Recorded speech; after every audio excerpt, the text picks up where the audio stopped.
Boa tarde, começando a gravar agora. Esse é o nosso primeiro episódio no podcast do curso de Recuperação de Empresas e Direito Falimentar. Eu sou a Fiamma Siqueira, a minha colega Ana Clara, que participa comigo no curso, e nós temos o prazer em receber o doutor João Marcos Pedra. Doutor, você pode se apresentar para a gente, por favor? Primeiramente, obrigado, Fiamma, obrigado, Ana. É um privilégio estar aí colaborando com vocês nesse projeto. Após graduação, acho que muito mais do que uma extensão da graduação, um momento aí de reaproximação do mundo acadêmico, depois desse período que a gente passa, durante o período de graduação. Então, parabéns pela iniciativa. Eu sou João Marcos Pedra, hoje eu estou secretário-geral da Comissão de Direito Eleitoral, diretor acadêmico da Advocacia Jovem Iniciante junto ao ABDF. Estou também auditor do TJD Automobilismo e tenho uma atuação voltada tanto para empresários quanto para políticos, né? Atuo com direito eleitoral e direito civil e empresarial de forma geral. E vamos aí bater um papo sobre recuperação judicial, enfim. Perfeito. Ana, você quer começar com a primeira pergunta? Sim, claro. Então, João, em relação, aos requisitos da recuperação judicial, temos algumas questões, e a primeira dela, eu gostaria de saber quem efetivamente pode pedir a recuperação judicial e por que a lei restringe esse direito apenas a certos tipos de empresário. Vamos lá. Antes de responder só quem pode, vamos falar um pouquinho sobre recuperação judicial de forma geral, enfim, lei falimentar.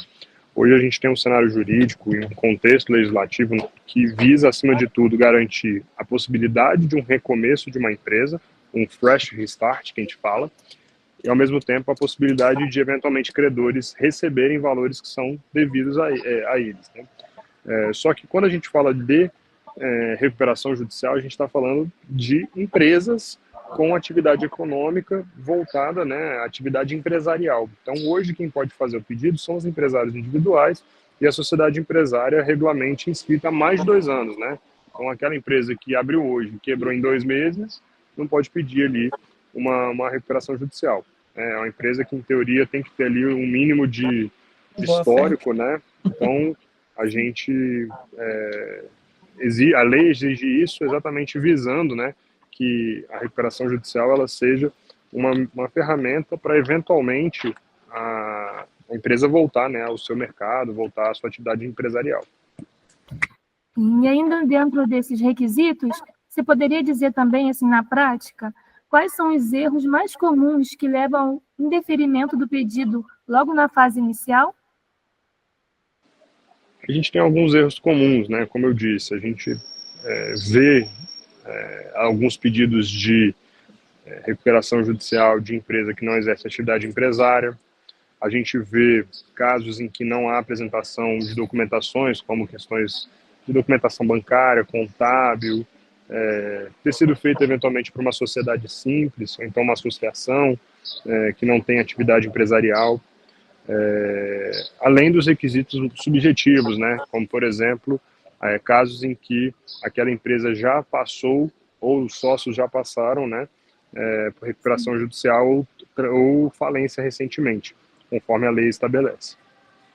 Então, na sua opinião, você acha que a maior causa, assim, de erro comum, o maior erro comum é em relação à documentação? Para indeferimento de início, principalmente, e eu acho que desatenção à lei falimentar. A legislação que estabelece, a 11.101, ela traz exatamente esse contexto, com os requisitos mínimos para cada um dos procedimentos, procedimento de falência, procedimento de recuperação judicial, e, consequentemente, há a possibilidade, eventualmente, da pessoa, de quem entra com esse pedido, às vezes não se atentar. Então, conhecer a lei falimentar é muito importante nessa perspectiva, de você reconhecer ponto a ponto cada um do passo a passo em relação ao processo de recuperação judicial.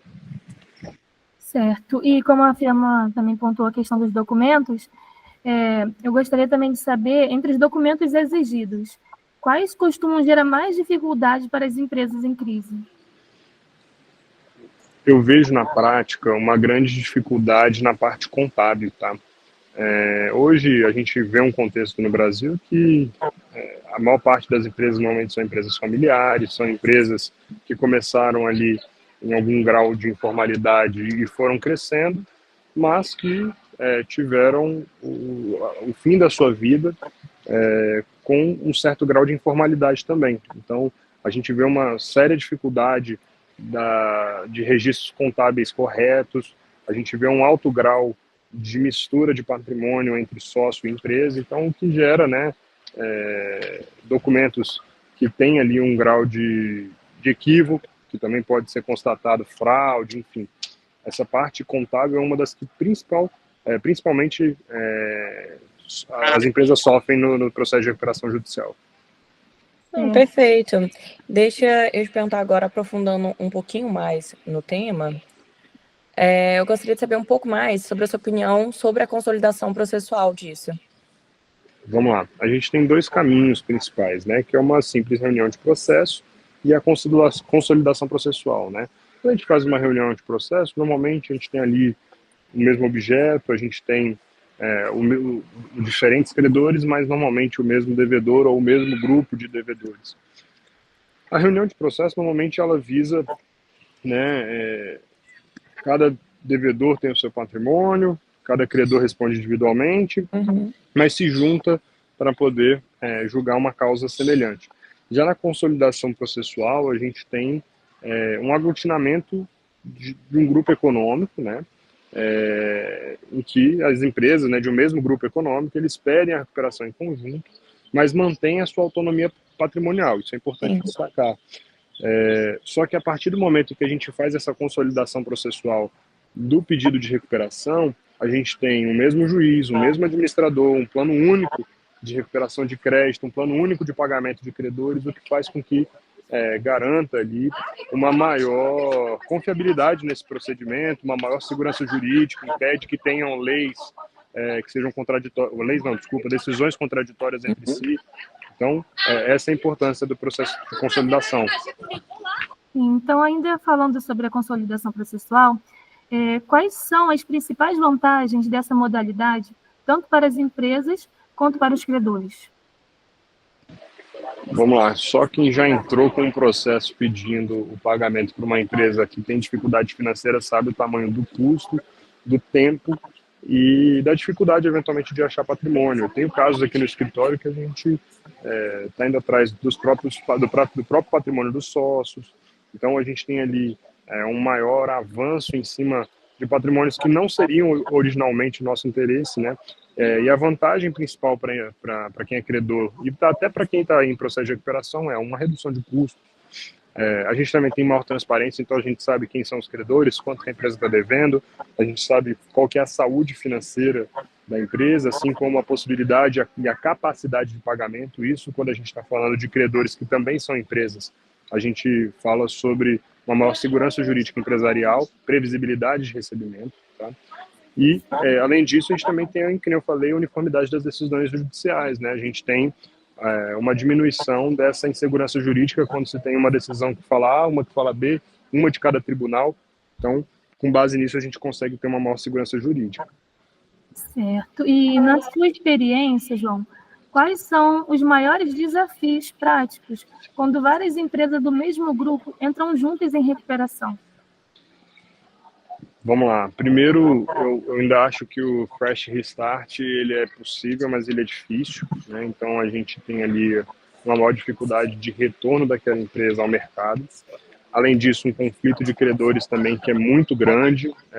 A gente tem ali cada credor querendo receber o seu, né, de acordo com a capacidade de pagamento da empresa devedora, e cada um pensa no seu interesse, obviamente, é natural, a gente sabe disso, mas esses conflitos de credores eventualmente geram também alguns atrasos no processo de pagamento, enfim.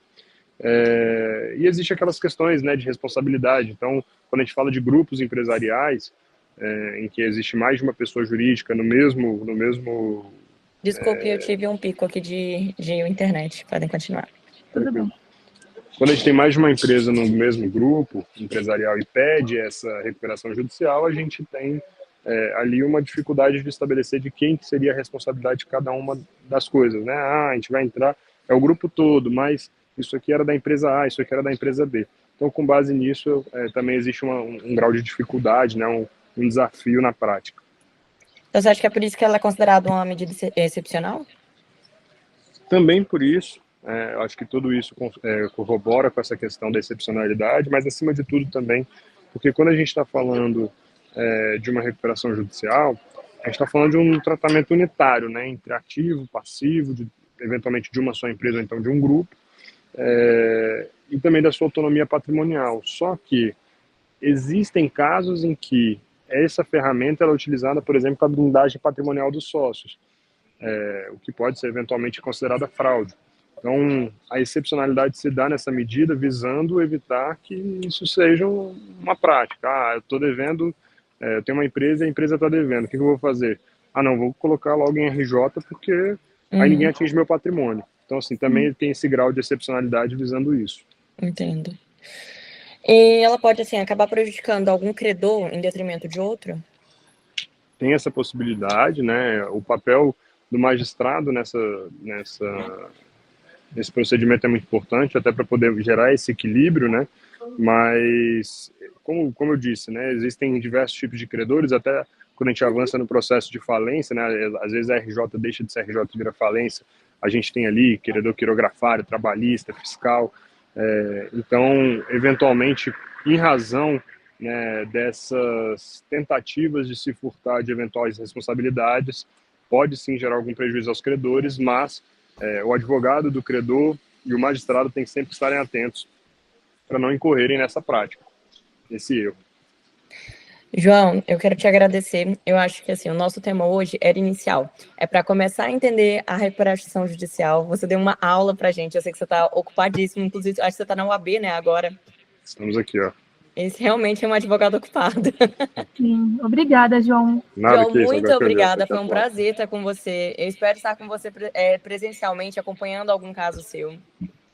Até comigo. mais. Tenha um ótimo dia. Muito obrigada novamente. Nada, gente. Boa semana para vocês. Tchau. Boa semana.